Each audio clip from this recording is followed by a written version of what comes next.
एक ऐसा एजेंट जो सरकार से मिशन करने के लिए बहुत सारा पैसा, एक महंगी कार, एक प्राइवेट जेट और मिशन के बाद शानदार छुट्टी की मांग करता था, उसे अचानक एक खतरनाक मिशन दिया जाता है। वह सरकार के सामने अपनी वही शर्तें रखता है जैसे वह हमेशा रखता था। यह मिशन एक खतरनाक हथियार से जुड़ा होता है। क्या वह एजेंट इस मिशन को पूरा कर पाएगा या नहीं, यही जानने को मिलेगा इस कहानी में। कहानी की शुरुआत एक शहर से होती है जहां कुछ लोग मास्क पहनकर हथियारों के साथ एक जगह पर हमला करते हैं। एक खास सरकारी शिपमेंट पर हमला कर कुछ लोग उसे चुरा लेते हैं। जैसे ही सरकार के अधिकारियों को इस बारे में पता चलता है, वे तुरंत हरकत में आ जाते हैं। इसके बाद लंदन में वे नेथन नाम के एक आदमी को बुलाते हैं। नेथन के पास कुछ खास एजेंट्स के कॉन्टैक्ट थे जिनकी मदद से वह सरकार के लिए खास मिशन पूरे करता था। जब सरकारी अधिकारी नेथन से बात करते हैं तो उसे पता चलता है कि चोरी हुआ शिपमेंट बेहद महत्वपूर्ण था। एक बड़ा आतंकवादी संगठन इसे पाने के लिए भारी रकम देने वाला था। शिपमेंट के बारे में ज्यादा जानकारी किसी को नहीं थी, लेकिन उसके चोरी होने की खबर फैलते ही ब्लैक मार्केट में उसकी कीमत $10 बिलियन तक पहुंच गई। अब नेथन का मिशन था किसी भी हाल में शिपमेंट को वापस लाना और यह पता लगाना कि इसे किसने चुराया। इस मिशन के लिए नेथन ने रसन नाम के एजेंट को चुना। हालांकि रसन के बारे में ज्यादा जानकारी नहीं थी। वह हर मिशन के लिए अपनी अलग अलग मांगे रखता था, जैसे एक प्राइवेट जेट, मिशन से पहले महंगी वाइन और मिशन खत्म होने के बाद लंबी छुट्टी। लेकिन इसमें कोई शक नहीं था कि इस मिशन के लिए रसन सबसे बेस्ट एजेंट था। नेथन इस मिशन के लिए रसन को तैयार करने में कामयाब हो जाता है। दूसरी तरफ रसन एक शानदार वेकेशन पर था क्योंकि उसने कई महीनों से कोई मिशन नहीं किया था। पिछला मिशन इतना कठिन था कि उसे कई तरह के डर, फोबिया हो गए थे, जिससे वह नए मिशन पर जाने से हिचक रहा था। जब नेथन रसन से मिलता है और उसे मिशन के बारे में बताता है तो रसन पहले तो मना कर देता है, लेकिन जब उसे पता चलता है कि इस मिशन के लिए उसे बहुत बड़ी रकम मिलेगी तो वह मान जाता है। नेथन रसन की मांग के अनुसार उसे एक प्राइवेट जेट में मिशन की जगह ले जाता है। रास्ते में रसन आराम से वाइन पीता है। लंबी उड़ान के बाद वे मैड्रिड पहुंचते हैं। वहां एयरपोर्ट पर सारा और जेजे उनका इंतजार कर रहे होते हैं। सारा एक शानदार हैकर थी, जबकि जेजे एक बेहतरीन स्नाइपर था। इस मिशन में टेक्निकल चीजों के साथ साथ लड़ाई भी हो सकती थी, इसलिए सारा और जेजे दोनों ही टीम के लिए बहुत जरूरी थे। हालांकि सारा के मुंहफट स्वभाव की वजह से रसन को वह बिल्कुल पसंद नहीं आती। इसी दौरान रसन की बातों से हमें जॉन नाम के एक और एजेंट के बारे में पता चलता है। जॉन भी रसन जितना ही काबिल था, लेकिन फिलहाल वह नेथन के प्रतिद्वंद्वी माइक के साथ काम कर रहा था। माइक की टीम भी इस शिपमेंट को हासिल करने की कोशिश में लगी थी ताकि वे नेथन की टीम से पहले मिशन पूरा कर सकें और सरकारी अधिकारियों से प्रमोशन पा सकें। अब नेथन अपनी टीम को डोनाल्ड नाम के एक व्यक्ति के बारे में बताता है। डोनाल्ड एक प्रोफेसर था, लेकिन किसी वजह से उसे जबरदस्ती इस काम में शामिल किया गया था। वह एक हार्ड ड्राइव लेकर एयरपोर्ट पर आने वाला था जिसमें शिपमेंट से जुड़ी सारी जानकारी थी। अब रसन और उसकी टीम को हर हाल में माइक की टीम या आतंकवादियों से पहले उस हार्ड ड्राइव को हासिल करना था और वहां से सुरक्षित निकलना था। रसन एयरपोर्ट के अंदर से डोनाल्ड पर नजर रखने वाला था, जबकि जेजे एयरपोर्ट के बाहर से उस पर नजर रख रहा। सारा सीसीटीवी फुटेज की मदद से डोनाल्ड पर नजर रख रही थी। जल्द ही रसन की नजर भी डोनाल्ड पर पड़ जाती है, लेकिन वहां सिर्फ रसन ही नहीं बल्कि कई और टीमें भी मौजूद थीं। सरकारी अधिकारियों ने भी कुछ टीमों को भेजा था ताकि वे जल्द से जल्द हार्ड ड्राइव हासिल कर सकें और प्रमोशन पा सकें। लेकिन रसन का ध्यान सिर्फ हार्ड ड्राइव पर नहीं था, वह उन लोगों को भी पकड़ना चाहता था जो इस पूरे खेल के पीछे थे। इसी दौरान हम माइक की टीम के एक सदस्य को देखते हैं जो दूसरी टीम की कुछ लड़कियों के पास जाकर उन्हें बेहोश कर देता है। लेकिन सारा को सीसीटीवी फुटेज में सब कुछ नॉर्मल दिख रहा था क्योंकि एक हैकर ने उसके सिस्टम को हैक कर लिया था। सारा किसी तरह अपने सिस्टम को ठीक करती है और देखती है कि दो लोग रसन को बेहोश करने के लिए उसकी ओर बढ़ रहे हैं। सही समय पर सारा रसन को इस बारे में बता देती है। यह सुनकर रसन तुरंत हरकत में आ जाता है और दोनों हमलावरों को टीजर गन से बेहोश कर देता है। इसी बीच माइक की टीम के दो लोग डोनाल्ड को एयरपोर्ट से बाहर ले जाते हैं। वे उससे हार्ड ड्राइव लेने ही वाले होते हैं कि तभी रसन और जेजे वहां पहुंच जाते हैं। वे दोनों हमलावरों को बेहोश कर देते हैं और डोनाल्ड को अपनी गाड़ी में बैठाकर वहां से निकल जाते हैं। लेकिन जैसे ही डोनाल्ड गाड़ी में बैठता है, उसे अचानक हार्ट अटैक आ जाता है। उसी समय डोनाल्ड अपनी कमजोरी के बावजूद बताने लगता है कि असल में आतंकियों ने उसकी पत्नी को किडनैप कर रखा है। उन्होंने उसे मजबूर किया था कि वह ये हार्ड ड्राइव कुछ खास लोगों तक पहुंचाए। अब तक उन आतंकियों ने सिर्फ डोनाल्ड की आवाज सुनी थी, इसलिए डोनाल्ड चाहता था कि नेथन उसकी जगह जाकर हार्ड ड्राइव डिलीवर करे, क्योंकि तभी आतंकवादी उसकी पत्नी को छोड़ने वाले थे। नेथन इस प्लान के लिए तैयार हो जाता है। इसी दौरान कुछ गाड़ियां तेजी से उनकी कार का पीछा करने लगती हैं। इन गाड़ियों में माइक और उसके साथी मौजूद थे जो उन्हें रोकने के लिए आ रहे थे। माइक की टीम अब भी हार्ड ड्राइव को हासिल करना चाहती थी। तभी सारा अपनी हैकिंग स्किल का इस्तेमाल करते हुए उस हार्ड ड्राइव के सारे डेटा को कॉपी कर लेती है। इसके बाद वे माइक की टीम को असली हार्ड ड्राइव सौंप देते हैं। सारा की इस चालाकी की वजह से उनके पास हार्ड ड्राइव का पूरा डेटा भी बचा रहता है और माइक की टीम भी उनका पीछा छोड़ देती है। अब क्योंकि उनके पास हार्ड ड्राइव का पूरा डेटा था, नेथन अपने वादे के अनुसार उन लोगों से मिलने जाता है जो डोनाल्ड से हार्ड ड्राइव लेने वाले थे। वह वहां जाकर चुपचाप बैठा रहता है और कुछ नहीं कहता। जब वे लोग आते हैं तो वे उसके पास रखा सूटकेस उठाते हैं और वहां से चले जाते हैं। नेथन पहले से ही वहां एक कैमरा लगा चुका था ताकि उन लोगों की तस्वीरें रिकॉर्ड हो सकें। बाद में जब उनकी शक्लों को फेस रिकॉग्निशन सिस्टम से स्कैन किया जाता है तो पता चलता है कि उनमें से एक आदमी बेन हैरिस था। बेन हैरिस दुनिया भर के खतरनाक आतंकियों को हथियार बेचने का काम करता था। अगर इस पूरे मामले में बेन हैरिस शामिल था तो इसका मतलब था कि ग्रेग साइमन भी इसमें जरूर शामिल होगा, क्योंकि बेन हैरिस असल में साइमन के लिए ही काम करता था। लेकिन ग्रेग साइमन तक पहुंचना आसान नहीं था। उससे सिर्फ बड़ी बड़ी पार्टियों में ही मिला जा सकता था। लेकिन अगर वे पार्टी में भी जाते तो भी साइमन उनसे बात करने के लिए तैयार नहीं होता। इसलिए रसन एक नया प्लान बनाता है।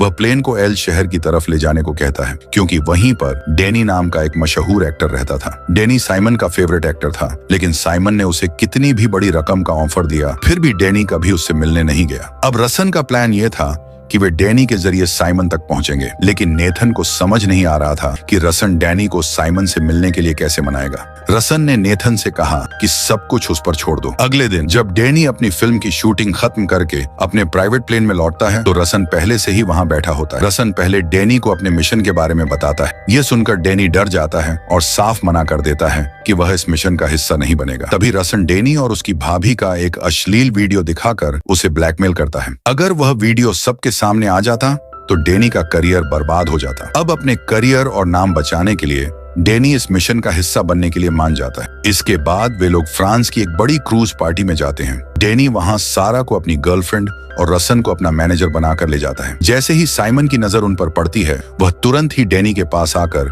उससे बातचीत करने लगता है। उसी समय सारा इस मौके का फायदा उठाकर पार्टी से नीचे मीटिंग रूम में चली जाती है। थोड़ी ही देर में वहां बेन हैरिस का साथी अलेक्जेंडर और साइमन एक मीटिंग करने वाले थे। इस दौरान वे लोग शिपमेंट में मौजूद हथियार खरीदने वाले लोगों के नाम भी ले सकते थे। इसीलिए सारा उस रूम में चुपके से एक माइक्रोफोन लगा देती है ताकि वह उन लोगों की बातें रिकॉर्ड कर सके और असली खरीदार का नाम पता चल सके। माइक्रोफोन को पूरी तरह से सेट करने के लिए सारा को कुछ देर वहां रुकना पड़ता है, क्योंकि जे अपने फोन से उस माइक्रोफोन को कनेक्ट कर रहा था। सारा यही कर रही होती है कि अचानक बेन हैरिस उस रूम में आ जाता है। सारा को उस रूम में देखकर बेन हैरिस बहुत हैरान हो जाता है, लेकिन उसे सारा पर बिल्कुल भी शक नहीं होता। सारा ने पूरे हालात को अच्छे से संभाल लिया था और जैसे ही माइक्रोफोन का सेटअप पूरा होता है वह तुरंत वहां से ऊपर चली जाती है। इतना ही नहीं, उन्होंने साइमन के फोन को भी हैक कर लिया था। दूसरी तरफ नेथन और जे एक कमरे में होते हैं।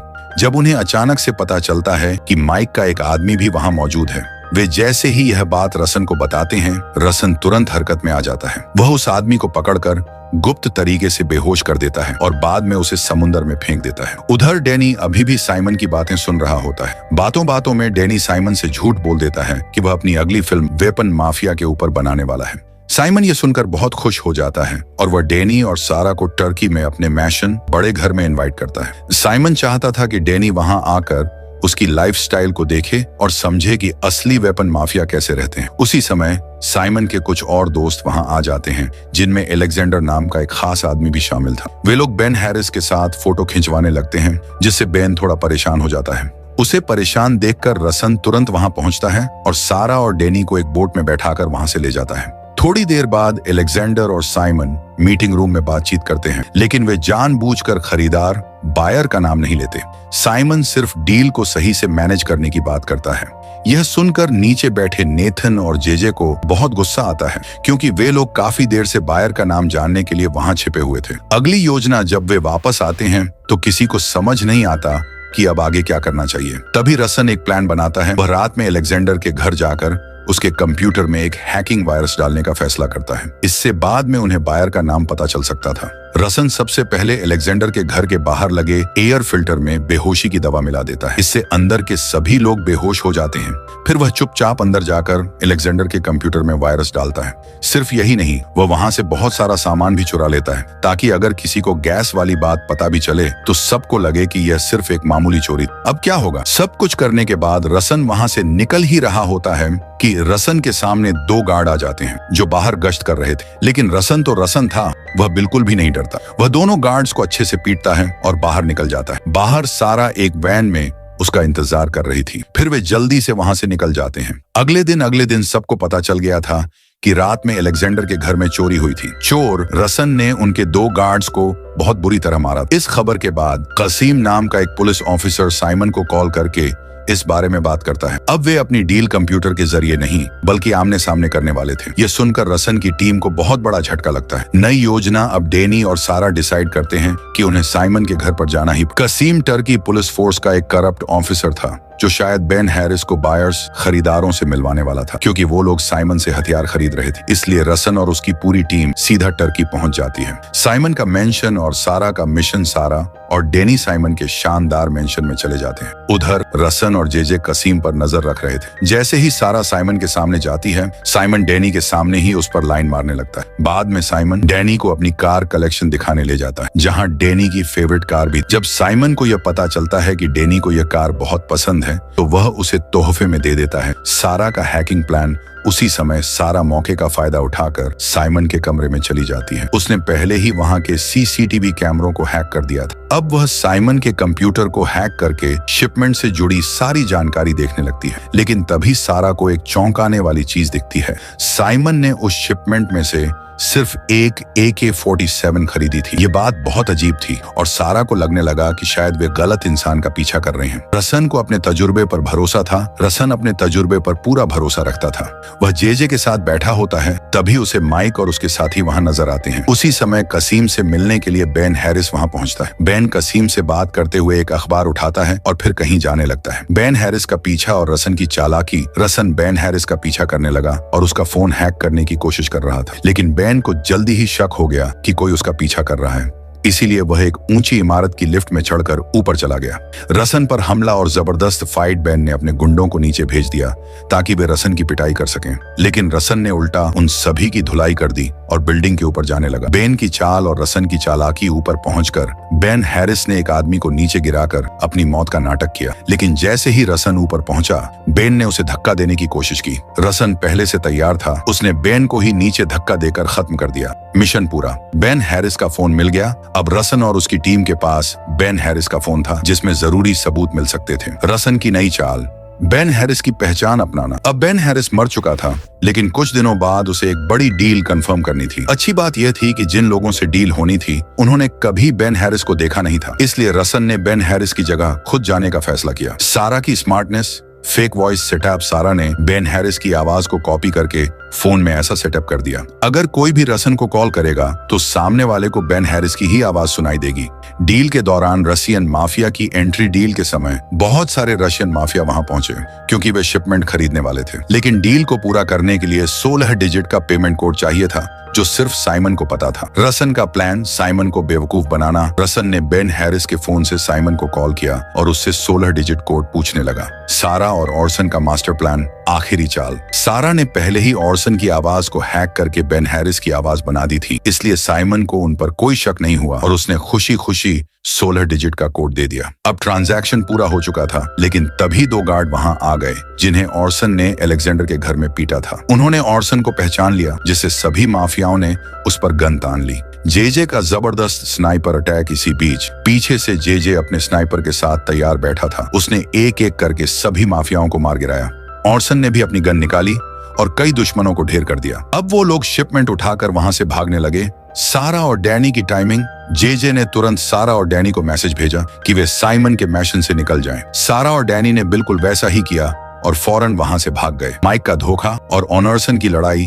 ऑनर्सन अभी भी रशियन माफिया के गुंडों से भाग रहा था और ऊपर से माइक हेलीकॉप्टर से गोलियां बरसा रहा। ऑर्सन को अपनी गाड़ी रोकनी पड़ी और जैसे ही उसने गाड़ी रोकी, माइक भी नीचे आ गया। माइक ने रशियन माफिया के आदमियों को मार दिया और शिपमेंट ले लिया। उसने अपने कुछ गुंडों को छोड़ दिया ताकि वे ऑनरसन को मार सकें। अब ऑनरसन को समझ में आ गया कि माइक असल में शिपमेंट सरकार के लिए नहीं बल्कि अपने किसी प्राइवेट क्लाइंट के लिए हासिल करना चाहता था। जेजे की शानदार एंट्री माइक के जाते ही उसके गुंडे ऑनरसन को मारने ही वाले थे कि पीछे से जेजे अपने स्नाइपर से सभी को मार गिराता है और ऑनरसन की जान बचा लेता है। साइमन को सच्चाई पता चलती है। अब तक साइमन को भी सारा और डैनी के खेल के बारे में पता चल गया था। उसने अपने आदमियों को उनके पीछे लगा दिया। सारा ने चलती हुई गाड़ी में अपनी शूटिंग स्किल दिखाई और साइमन के कई गुंडों को मार गिराया। टनल में टीम की मुलाकात भागते भागते सारा और डैनी एक टनल में पहुंच गए और थोड़ी देर में वहीं पर ऑर्सन और जेजे भी आ पहुंचे। वे लोग उसी हेलीकॉप्टर में आए थे जिसमें माइक के साथ सारा और डैनी भी जाने वाले थे। जैसे ही सारा और डैनी अपनी गाड़ी से बाहर निकले,